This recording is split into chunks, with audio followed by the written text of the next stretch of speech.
वयाच्या 60व्या वर्षी प्रसिद्ध मराठी अभिनेत्रीने बांधली लग्नगाठ. जोधा अकबर, लगान यासारख्या चित्रपट आणि बऱ्याचशा मालिकांमधून प्रेक्षकांच्या भेटीला येणारी अभिनेत्री सुहासिनी मुळे यांनी वयाच्या 60व्या वर्षी लग्नगाठ बांधली. त्या तब्बल 60 वर्ष एकट्याने आयुष्य जगत होत्या. मात्र अखेर 60व्या वर्षी त्यांना फेसबुकवर आपला लाईफ पार्टनर मिळाला. गेली 15 वर्ष त्या सुखाने संसार करतायत. सुहाना सफर या यूट्यूब चॅनलला दिलेल्या मुलाखतीत त्याने आपल्या लग्नाबद्दल भाष्य केलं. याबद्दल बोलताना सुहासिनी मुळे म्हणाल्या, मी 60व्या वर्षी पहिल्यांदा लग्न केलं. त्याआधी मला योग्य जोडीदार मिळाला नाही. माझे पती एक नामांकित सायंटिस्ट आहेत.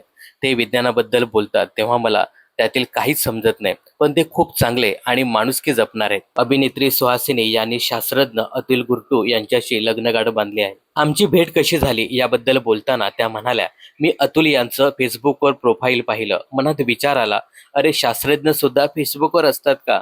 तेव्हा ते LHC म्हणजे लॉर्ज हॅड्रॉन कोलायडर या प्रकल्पावर काम करत होते. मला विज्ञानाची नेहमीच आवड असल्याने त्यांना मी मेसेज करून विचारलं, LHC म्हणजे काय? त्यानंतर आमच्यात बोलणं सुरू झालं. सुहासिनी पुढे म्हणाल्या, त्यांनी मला कधी थेट लग्नासाठी विचारलं नाही, पण त्यांचे संकेत मात्र स्पष्ट होते. जेव्हा मला समजलं की ते जोडीदाराच्या शोधात आहेत, तेव्हा मी स्वतःशीच हसले. माझ्या मनात आलं की जी योग्य व्यक्ती मला 60 वर्षात सापडली नाही, ती अचानक कशी काय सापडणार?